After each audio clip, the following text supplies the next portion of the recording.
नमस्कार, मैं हूं दीपाली राणा। आप देख रहे हैं कल का बाजार। और अगर आज के सेशन की बात करें तो बाजार में आज भी बुल्स का पलड़ा भारी रहा और सेंसेक्स से पहली बार 48,000 का सर थामा है। वहीं निफ्टी पहली बार 14,100 के पार टिका है। आज मेटल और आईटी शेयरों में सबसे ज्यादा एक्शन रहा। अगले हफ्ते से आईटी कंपनियों के नतीजे आने शुरू हो जाएंगे और इससे पहले ही Infosys, TCS, LCT, tech Mahindra, Wipro सभी रिकॉर्ड ऊंचाई पर पहुंचे हैं। मेटल शेयरों पर ब्रोकर हाउसेस काफी बुलिश हैं, जिसका असर तेजी के साथ दिखा। तेल गैस शेयरों में भी तेजी देखने को मिली, लेकिन बैंक निफ्टी में लगातार चौथे दिन दबाव दिखा, खासतौर पर निजी बैंकों में आई गिरावट की वजह से। वहीं मिड कैप इंडेक्स ने आउट परफॉर्म किया और 3 साल की ऊंचाई हासिल की। आज के अगर आंकड़े देखेंगे तो एफआईएस की ओर से खरीदारी हुई है 1843 करोड़ की, डीआईएस की ओर से बिकवाली हुई है 715 करोड़ की। हमारे साथ मानस जायसवाल मौजूद हैं आज सभी सवालों के जवाब देने के लिए। ये शो फेसबुक, ट्विटर पर लाइव भी है, तो अपने सवाल आप हमें वहां भेज सकते हैं। साथ ही कुछ क्वेरीज ऑलरेडी हमें व्हाट्सएप पर मिली है, तो उनको तो शामिल करेंगे ही। मानस नमस्कार, स्वागत है आपका। पहले तो क्विक कमेंट, कल के लिए क्या स्ट्रैटेजी आपकी निफ्टी बैंक निफ्टी पर? नमस्कार दीपाली जी। देखिए, ट्रेंड तो बिल्कुल पॉजिटिव लगता है और जिस तरह की वी शेप रिकवरी हमने इंट्राडे सेशन में देखी, एक बीच में एक डिप देखने को मिला, लेकिन उसके बाद भी एक वी शेप रिकवरी देखने को मिली। मैं तो उम्मीद करता हूं कि जो टारगेट हमने 14,430 के दिए हैं वो बहुत ही जल्द निफ्टी पे देखने को मिलेंगे। कल के लिए अगर आपको रणनीति करनी है तो आपको खरीदारी करनी चाहिए 14,025 के स्टॉप लॉस के साथ। कल या परसों के लिए टारगेट 14,350 तक के रहेंगे। बैंक निफ्टी में थोड़ा इंतजार करिए। देखिए, एक रेजिस्टेंस है 31,400 के आसपास। एक बार वो निकल जाएगा तो एक वी शेप, एक शार्प अप मूव देखने को मिलेगा, क्योंकि एक फ्लैग पैटर्न बन रहा है और अगर उसका ब्रेकआउट देखने को मिलेगा तो एक शार्प रैली देखने को मिलेगी। तो मेरे लिए बैंक निफ्टी में अगर आप एक होल्ड है, अगर आपने लॉन्ग पोजीशन बनाई है तो बिल्कुल आप लॉन्ग पोजीशन होल्ड करिए 30,800 के स्टॉप लॉस के साथ। तो नई पोजीशंस के हिसाब से निफ्टी ज्यादा बेहतर लग रहा है, तो वहां पर 14,350 तक के लेवल्स देखने को मिल सकते हैं। निफ्टी बैंक में अगर खरीदारी की पोजीशंस हैं तो होल्ड कर सकते हैं। पहले कॉलर भी है हमारे साथ फोन लाइन पर बातचीत करने के लिए, अरुण है गुजरात से। अरुण जी नमस्कार, पूछिए क्या सवाल है आपका? यस सर, मेरे पास टैक्स सॉल्यूशन है 54 रुपीज के 2,000 रुपीज, क्या करें? पूछ लेते हैं। मानस, टेक सोल्यूशन 54 की बाएंगे, 58 पर ट्रेड हो रहा है, तो 4 रुपए का फायदा है इनको हर शेयर पर, क्या सजेशन होगा? देखिए, अभी तक तो अंडर परफॉर्मेंस देखने को मिला था, लेकिन पिछले करीब 2 हफ्ते से अगर आप देखिए तो ट्रेंड में रिवर्सल देखने को मिला है। स्टॉक ने हाई टॉप साइड बॉटम बनाने शुरू किए हैं। स्टॉक अपने 200 डे मूविंग एवरेज के ऊपर निकल आया है, तो स्टॉक के लिए फिलहाल के लिए जो सेटअप है वो पॉजिटिव लगता है। मैं उम्मीद करता हूं कि यहाँ पर आपको कम से कम 10 से 15 रुपए का मूव इमीडिएट टर्म पे देखने को मिलेगा। तो बिल्कुल बने रहे। 49 रुपीज एक स्ट्रॉन्ग सपोर्ट दिखने लगा है, उसके नीचे स्टॉप लॉस रखिए और अगर एक टारगेट सेट करने हो तो वो 70 रुपए के टारगेट रहेंगे। होल्ड करने की सलाह है, 70 तक के टारगेट्स एक्सपेक्टेड है, लेकिन 49 का एक स्टॉप लॉस रखिए। विपिन प्रजापति ने एक सवाल भेजा है फेसबुक के जरिए अहमदाबाद से। इंडसइंड बैंक इन्होंने खरीदा हुआ 650 के लेवल्स पर। दूसरा शैलेट होटल इनके पास, यहाँ पर इनकी 188 की बाइंग है। व्यू इनका लॉन्ग टर्म है, तो अच्छा मुनाफा इनको इंडसइंड बैंक में हो रहा है। शैलेट होटल में 188 का परचेजिंग प्राइस है। तो बताइए दोनों में लॉन्ग टर्म के हिसाब से क्या सजेशन रहेगा मानस? देखिए, शैलेट होटल में ट्रैक नहीं करता, उसके चार्ट्स भी नहीं है मेरे पास, तो इस पे व्यू नहीं दे पाऊंगा। इंडसइंड बैंक में देखिए, आप एक कंसोलिडेशन का मूव देख रहे हैं। पिछले 4 सेशन से लगातार स्टॉक कंसोलिडेट कर रहा है और यहाँ पर मेरा मानना है कि ट्रेंड पॉजिटिव है, इसलिए बिल्कुल बने रहना चाहिए। लोअर लेवल पे 875 के आसपास स्ट्रॉन्ग सपोर्ट दिखता है, तो वहां पर अपना स्टॉप लॉस रखिए। जैसे ही ब्रेकआउट देखने को मिलेगा 910 915 के ऊपर, तब आपको वहां पर कम से कम 50 से 60 रुपए का मूव देखने को मिलेगा। तो बने रहे, 875 का स्टॉप लॉस रखें। ठीक है। शुभम में अगले कॉलर हमारे साथ ओडिशा से। शुभम नमस्कार, बताइए सवाल। जी नमस्कार, मैंने मैंगलोर केमिकल एंड फर्टिलाइजर 48 पे खरीदा हुआ है। ठीक है, पूछ लेते हैं मानस से क्या सजेशन रहेगा। मानस, 48 रुपए की बाइंग है मैंगलोर केमिकल एंड फर्टिलाइजर्स में, 52-53 के आसपास ये बंद हुआ है, तो 5 रुपए के आसपास का फायदा इनको हो रहा है। होल्ड रखें? बिल्कुल बने रहना चाहिए। देखिए दीपाली जी, पिछले 2 साल से लगातार स्टॉक 45 के आसपास रेजिस्टेंस फेस कर रहा था, लेकिन अब वो रेजिस्टेंस ब्रेक हो गए हैं, वहां पर वॉल्यूम देखने को मिले हैं, तो ये क्लियर ब्रेकआउट केस है। मेरे हिसाब से तो बिल्कुल बने रहना चाहिए। कभी कोई गिरावट मिले तो भी खरीदारी करें। 43 रुपीज का स्टॉप लॉस रखें और ऊपर की तरफ 70 पहला टारगेट आता है और उसके ऊपर 78 के टारगेट्स आते हैं। होल्ड करने की सलाह है, 78 तक भी जाने की पॉसिबिलिटी है। 43 का एक स्टॉप लॉस लगाइए। एसएम भट्ट हमारे साथ फोन लाइन पर चंडीगढ़ से। भट्ट साहब नमस्कार, बताइए सवाल। हाँ नमस्कार मैडम, नमस्कार। मेरा जो है ना सवाल है अदानी पोर्ट पे। अदानी पोर्ट मैंने 345 पे लिया हुआ है। हेलो, ठीक है, आगे बताइए। दूसरा शेयर कौन सा है आपके पास? मैं कहीं होराइजन जाना चाहता हूँ। मैंने जो है मुझे काफी टाइम पहले लिया है मैडम, 2015 में लिया था ये। ठीक है, तो समय आपने दिया है, आपका निवेश भी अच्छा बढ़ा है। अदानी पोर्ट्स 500 रुपए पर आ चुका है और 345 के प्राइस पर शेयर्स है। एलएनटी में 1250 की बाइंग है। मानस, अदानी पोर्ट्स और एलएनटी दोनों पर बताइए क्या सजेशन रहेगा? देखिए, पहले अदानी पोर्ट की बात करेंगे। देखिए, अदानी पोर्ट ने लॉन्ग टर्म चार्ट से ब्रेकआउट दिया है क्योंकि एक हर्डल था 440 के आसपास, स्टॉक ने उसको ब्रेक कर दिया है। अब अगर हमें इसके टारगेट सेट करने होंगे तो 650 से लेकर 675 के आते हैं, जो थोड़ा समय लगेगा। शायद अगर 6 महीने का समय इनके पास होगा तो ये टारगेट बिल्कुल संभव है।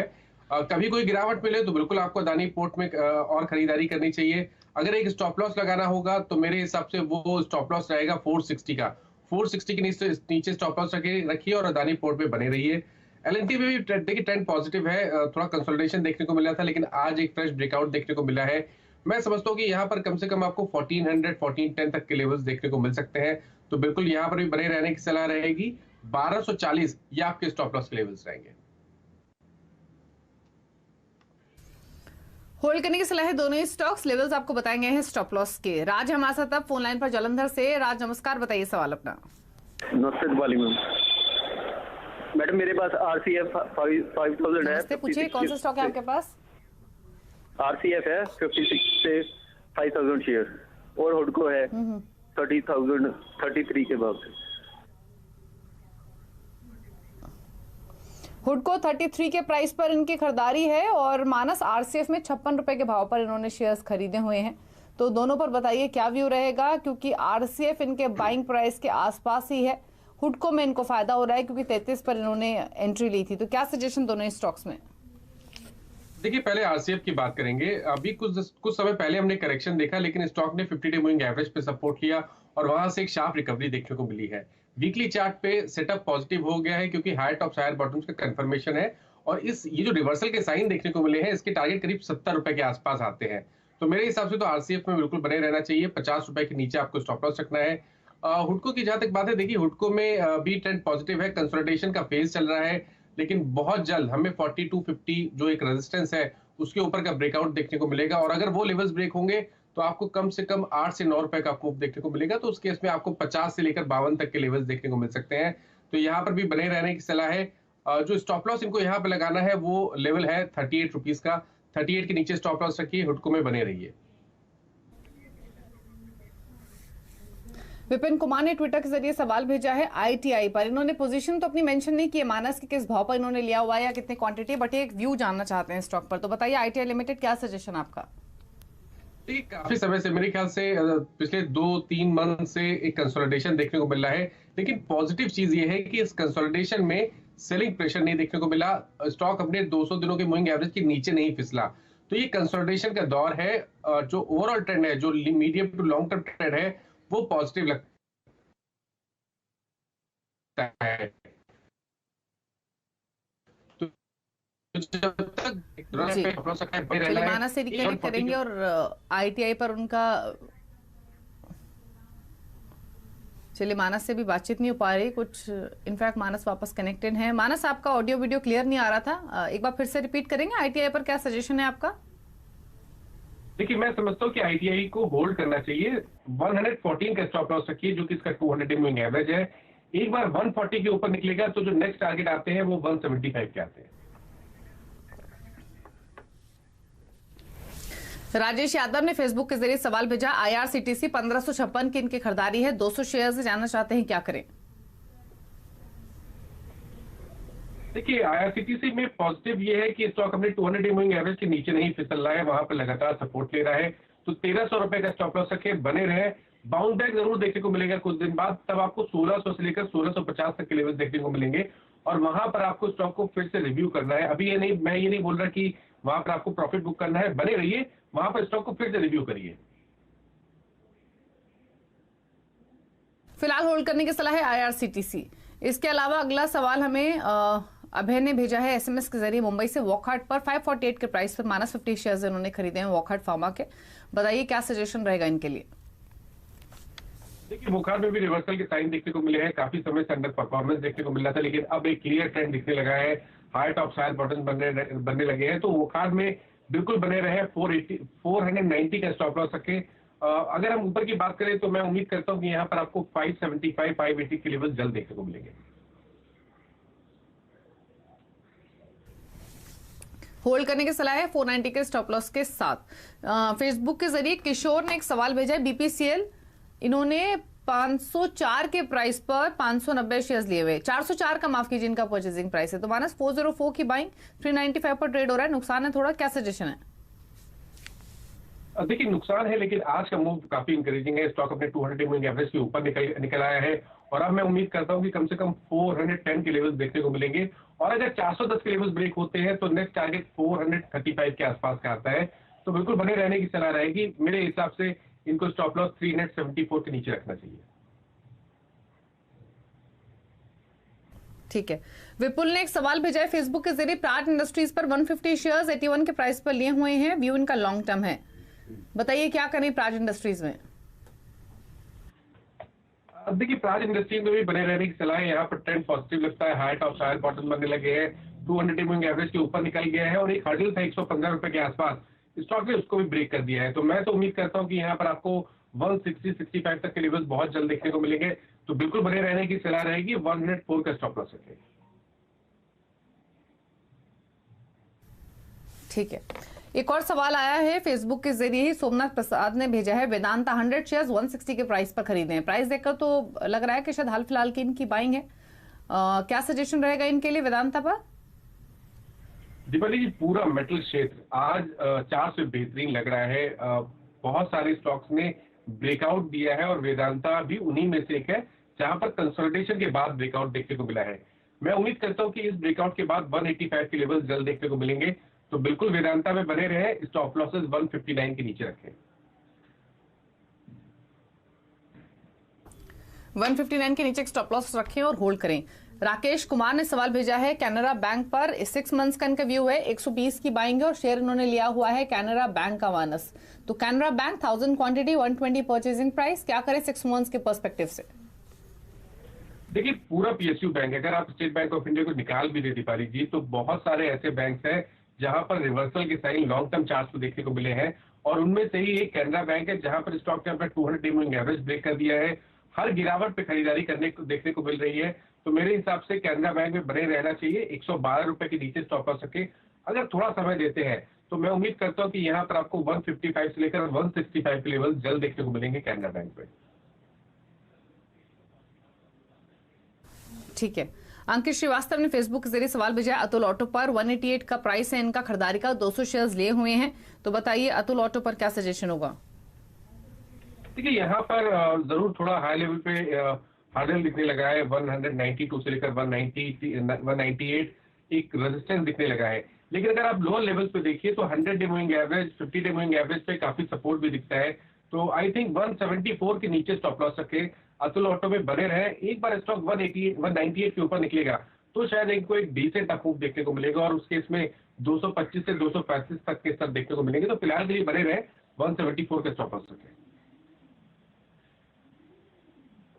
होल्ड कीजिए अतुल ऑटो 174 के स्टॉप लॉस साथ। अच्छा, बर्गर किंग पर काफी सवाल आ रहे हैं, रीसेंट लिस्टिंग के बाद सर्किट और उसके बाद हमने इसमें गिरावट भी आते हुए देखी। शुभम ने सवाल भेजा है 183 की बाइंग है, भंडारी बीएस ने सवाल भेजा है, इन्होंने 119 रुपए की इन्होंने खरीदारी की हुई है, तो बाइंग लेवल अलग अलग है। मानस हालांकि डिफिकल्ट है कमेंट करना है क्योंकि चार्ट्स उसके उतने डेवलप नहीं हुए होंगे, रीसेंट लिस्टिंग है, बट फिर भी कोई कमेंट करेंगे बर्गर किंग पर? देखिए चार्ट्स ज्यादा डेटा नहीं है हमारे पास, उसको रीड करना चार्ट्स को मुश्किल होता है, लेकिन केवल एक चीज मेंशन करूंगा कि आपको स्टॉप लॉस लगाना है यहाँ पर 165 के नीचे। अगर बर्गर किंग 168 के नीचे, अगर 168 के नीचे फिसल जाए तो आप अपनी लॉन्ग पोजीशन से निकल जाए, क्योंकि उस केस में आपको गिरावट बढ़ते हुए दिखेगी और उस केस में आपको 145 के लेवल भी देखने को मिल सकते हैं। अगर हम हाई लेवल की बात करें तो स्टॉक को जरूरी है 175 और 180 की रेंज को ब्रेक करना। अगर एक बार 180 के ऊपर निकलेगा तो शायद आपको 25 से 30 रुपए का फॉर्म मिलेगा, तो बने रहे, लेकिन एक स्ट्रिक्ट स्टॉप लॉस लगाना बहुत जरूरी है 168 का। ठीक है। अरविंद ने एक सवाल भेजा एसएमएस के जरिए, जेएसपीएल पर 300 शेयर्स इन्होंने खरीदे हुए हैं, 72 इनका परचेसिंग प्राइस है। मानस बताइए क्या व्यू रहेगा जेएसपीएल पर? देखिए जीएसपीएल का ट्रेंड पॉजिटिव लगता है। जैसे मैंने पहले ही मेंशन किया कि पूरा मेटल शेयर चार्ट से बेहतरीन लगता है। जो निफ्टी मेटल इंडेक्स है वहां पर लॉन्ग टर्म चार्ट से ब्रेकआउट देखने को मिला है और शायद उस इंडेक्स में आपको 20-25% के रिटर्न आने वाले समय में देखने को मिलेंगे।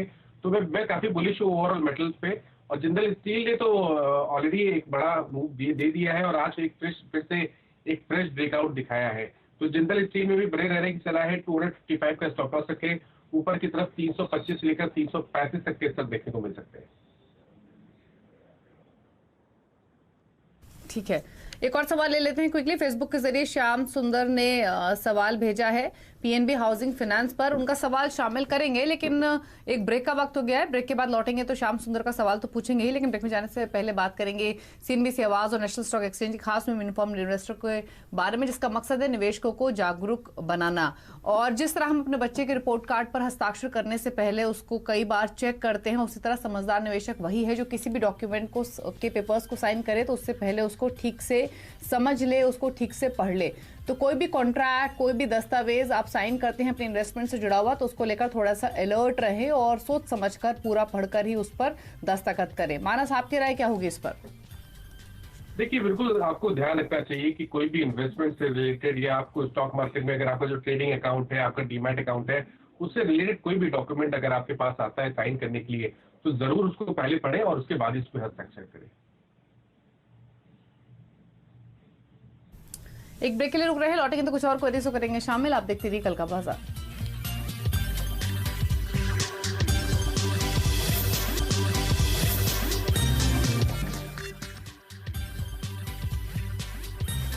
आप देख रहे हैं कल का बाजार और हमारे पास एक सवाल है फेसबुक के जरिए श्याम सुंदर का, और सवाल इनका पीएनबी हाउसिंग पर। इनको मानस आईपीओ का अलॉटमेंट हुआ था 775 के प्राइस पर। इनका जो शेयर्स इनके पास वो 50 शेयर जानना चाहते हैं, होल्ड करें, सेल कर दें या फिर और ऐड कर लें? नुकसान काफी है, क्या सजेशन रहेगा?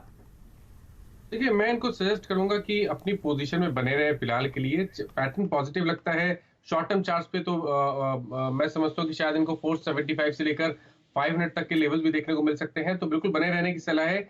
स्टॉप लॉस लगाना अब जरूरी है। इन्होंने पहले स्टॉप लॉस नहीं लगाया, लेकिन फिलहाल अब स्टॉप लॉस जरूर लगाए। 340 के लेवल्स को ध्यान रखिए, अगर उसके नीचे स्टॉक फिसले तो बिल्कुल निकलने का रिकमेंडेशन रहेगा। ठीक है, प्रशांत पोखरियाल ने सवाल भेजा है फेसबुक के जरिए। इंडियन ओवरसीज बैंक पर 10.5 रुपए की इनकी खरीदारी है और इन्होंने 1000 शेयर लिए हुए, जानना चाहते हैं क्या करें, होल्ड रखें या फिर कोई और स्ट्रैटेजी हो। तो इंडियन ओवरसीज बैंक पर बताइए मानस, क्या सजेशन है?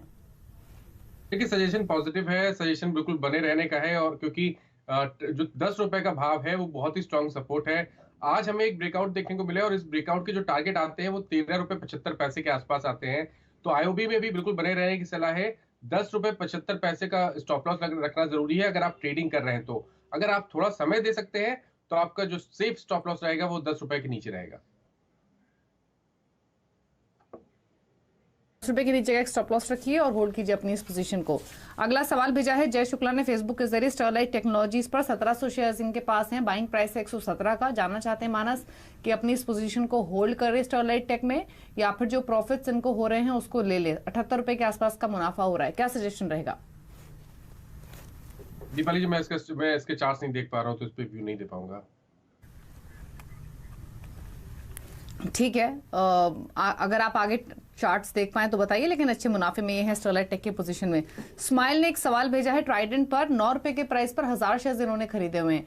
मानस, ट्राइडेंट एक बार अगर स्टॉक के चार्ट्स आप एक्सेस कर सकते हैं तो देखकर बताइए क्या सजेशन रहेगा इनके लिए। 13 रुपए के आसपास ट्रेड हो रहा है, तो थोड़ा मुनाफा इनको हो गया है। इनफैक्ट डिसेंट प्रॉफिट है इस तरह की क्वालिटी के स्टॉक में। तो क्या सजेशन? देखिए आज भी एक सर्किट लगा, स्टॉक ने 11 रुपए के एक अहम रेजिस्टेंस को ब्रेक किया। अब अगर हमें इसके टारगेट सेट करने होंगे तो वो 17 रुपए के आसपास आते हैं। तो आपको 17 रुपए तक तो बिल्कुल बने रहना चाहिए। जिस तरह का सर्किट आज लगा है शायद हमें आने वाले समय में भी ऐसे ही सर्किट देखने को मिलेंगे, क्योंकि बेहतर वॉल्यूम देखने को मिल रहे हैं। तो बने रहने की सलाह है। 11 रुपए के नीचे इनको स्टॉप लॉस लगना चाहिए। और जो अभी थोड़ी देर पहले आपने दूसरे स्टॉक के बारे में बात की थी, स्टरलाइट के बारे में, देखिए वहां पर भी ट्रेंड पॉजिटिव लगता है। मैं समझता हूँ कि अगर आपके पास लॉन्ग पोजीशन है तो बिल्कुल बने रहें। लोअर लेवल पे देखिए तो सपोर्ट दिखता है 182 के आसपास।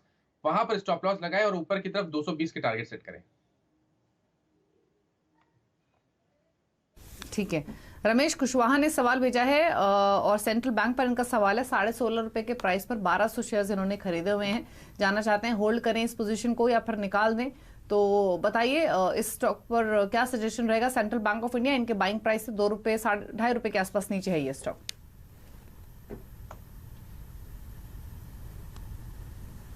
देखिए 2.5 रुपए नीचे है, लेकिन लोअर लेवल पे अगर आप देखिए तो 13 रुपए के आसपास एक सपोर्ट दिखता है दीपाली जी। बहुत इंकरेजिंग पैटर्न्स नहीं है, लेकिन अगर एक बार ये 15 रुपए 50 पैसे और 16 रुपए के ऊपर निकल जाएगा, जो जहां पर इसका 200 दिनों का मूविंग एवरेज आता है, अगर एक बार उसके ऊपर निकलेगा तो शायद 20 और 21 रुपए तक के लेवल्स भी देखने को मिलेंगे। लेकिन क्योंकि 13 रुपए के आसपास काफी स्ट्रॉन्ग सपोर्ट है, इसलिए मैं इनको रिकमेंड करूंगा कि बने रहें और 13 रुपए के नीचे स्टॉप लॉस रखें।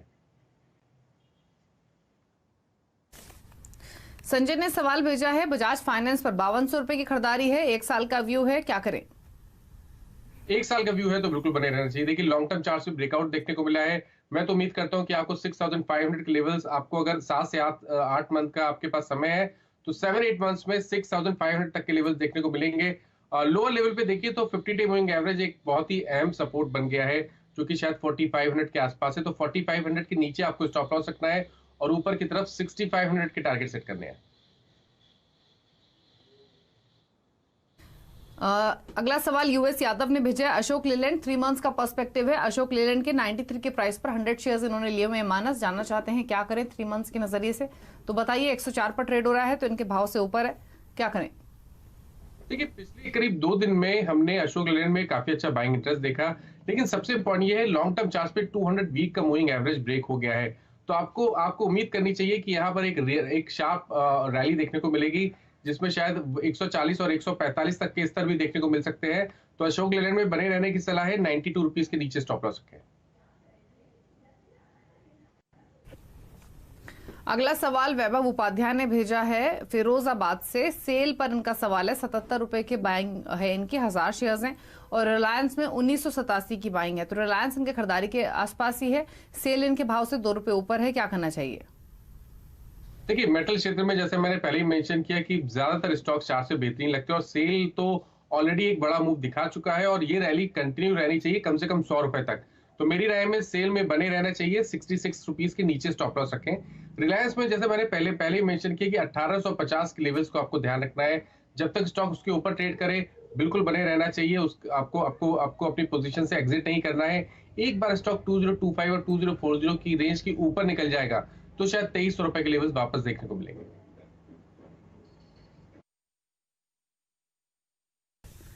तो यहाँ पर दोनों स्टॉक्स पर आपको राय दी गई है। चलिए फिलहाल इतनी सवाल करेंगे शो में शामिल। कोई डिस्क्लोजर होगा मानस आपकी ओर से। देखिए जिन स्टॉक्स के बारे में बात की गई है ये पर्सनल होल्डिंग इनमें से किसी में भी नहीं है, लेकिन अपने क्लाइंट्स को यही एडवाइस दी हो सकती है।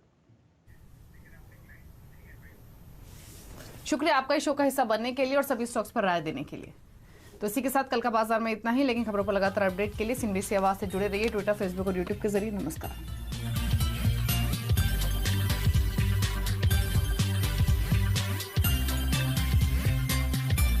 फ्रेंड्स मिलते हैं अगले वीडियो के अंदर, जब तक के लिए गुड बाय।